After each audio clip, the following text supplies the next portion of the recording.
Assalamualaikum warahmatullahi wabarakatuh. Jumpa lagi para pendengar Pelita Ilahi yang dianugerahi kasih sayang ilahi dalam solusi jawaban masalah sehari-hari yang disampaikan oleh Hadrat Khalifatul Masih kelima Hadrat Mirza Masur Ahmad Ayyadahullahu ta'ala binasrihil ajiz, yakni berkenaan dengan mengapa surah Al-Mu'min tidak menyebutkan tentang ditiupkannya ruh ke dalam janin saat menjelaskan penciptaan manusia.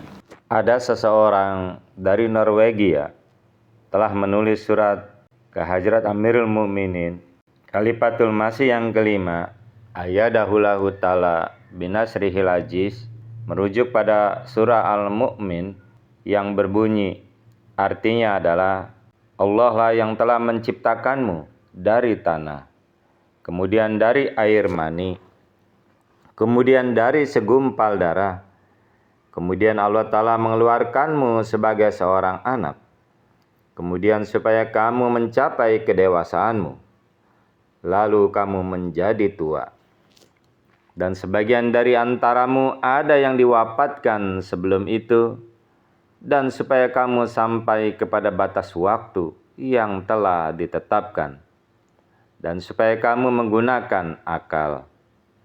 Quran Surah Al-Mu'min, Surah 40 ayat yang ke-68, dihitung dengan basmalah. Beliau bertanya, dalam ayat ini tidak disebutkan tentang ruh yang memasuki anak. Apa hikmah di balik hal ini? Di dalam suratnya tertanggal 28 Februari 2023, Hadrat Khalifatul Masih Waqt Hadrat Mirza Masur Ahmad Ayyadahullahu ta'ala binasrihil aziz telah memberikan jawaban sebagai berikut. Merupakan salah satu gaya Al-Quran adalah, demi kemudahan manusia, Al-Quran berulang kali memaparkan pokok pembahasannya dengan berbagai cara, agar mereka dapat memahami firman-firman ini dan mengambil pelajaran darinya.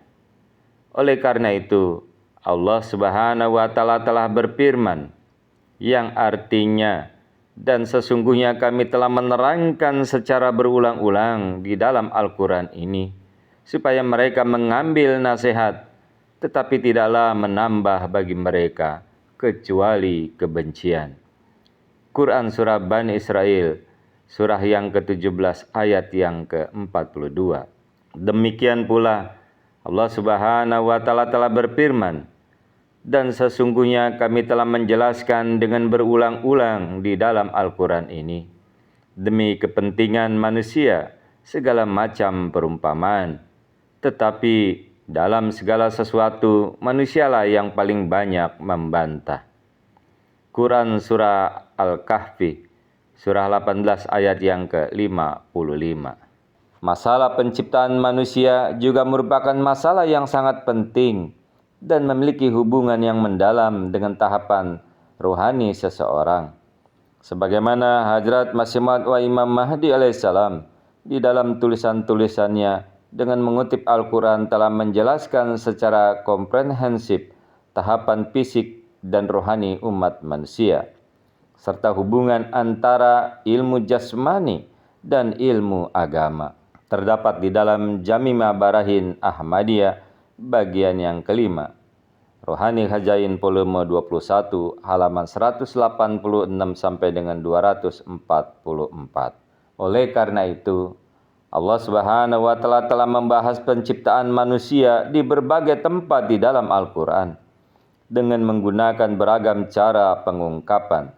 Oleh karena itu, di dalam surah Al-Hajj, surah 22 ayat yang ke-6, telah dinyatakan bahwa, hai manusia, jika kamu dalam keraguan mengenai kebangkitan kembali, maka ingatlah, aku telah menciptakan kamu. Sesungguhnya aku telah menciptakan kamu dari tanah, kemudian dari setetes mani, kemudian dari segumpal darah, kemudian dari sepotong daging. Sebagian telah berbentuk dan sebagian lagi belum berbentuk. supaya kami dapat menjelaskan kepadamu, dan kami menetapkan di dalam rahim-rahim seperti yang kami kehendaki, sampai masa yang telah ditetapkan. Kemudian kami keluarkan kamu sebagai bayi. Lalu kamu mencapai kedewasaanmu, dan di antara kamu ada yang diwafatkan secara wajar, dan sebagian dari kamu ada yang dipanjangkan umurnya hingga pikun, sehingga ia tidak mengetahui lagi sedikit pun setelah ia mempunyai pengetahuan sebelum itu. Dan engkau melihat bumi kering gersang, tetapi apabila kami turunkan air kepadanya, ia menjadi hidup dan berkembang, dan menumbuhkan segala macam tumbuhan yang indah. Quran Surah Al-Hajj, Surah 22 ayat yang ke-6. Untuk menghilangkan keraguan tentang kebangkitan setelah kematian, Allah Subhanahu wa Ta'ala juga telah menjelaskan bagaimana diciptakan manusia itu dari debu, berkembang melalui berbagai tahap, dan akhirnya mencapai usia tua yang begitu tua, sehingga bahkan orang yang pernah memiliki pengetahuan pun menjadi kehilangan pengetahuannya sama sekali. Quran Surah Al-Mu'minun, Surah 23 ayat yang ke-13 sampai dengan 17. Kemudian juga di dalam Quran Surah Al-Mu'minun, Surah 23 ayat yang ke-13 sampai dengan 17 dikatakan, dan sesungguhnya telah kami jadikan manusia dari sari tanah liat, kemudian kami menjadikannya air mani di dalam tempat penyimpanan yang terpelihara. Kemudian kami bentuk air mani itu menjadi segumpal darah. Maka kami bentuk segumpal darah itu menjadi segumpal daging tanpa bentuk. Kemudian kami bentuk segumpal daging tanpa bentuk itu menjadi tulang-tulang. Kemudian kami bungkus tulang-tulang itu dengan daging. Kemudian kami menumbuhkannya menjadi makhluk yang lain. Maka maha berberkat Allah sebaik-baik pencipta. Kemudian sesudah itu kamu pasti akan mati. Kemudian pada hari kiamat kamu sungguh akan dibangkitkan. Jadi rincian lebih lanjut tentang hal ini dijelaskan melalui kata summa ansa'nahu khalqan akhar. Kemudian kami ciptakan makhluk yang lain. Kemunculan jiwa di dalam tubuh dijelaskan. Dan di dalam Quran Surah Al-Mu'min yang telah Anda sebutkan dalam surat Anda, Allah Ta'ala di samping berbagai bukti dunia dan surga tentang keberadaannya, menyebutkan penciptaan manusia sebagai bukti wujudnya.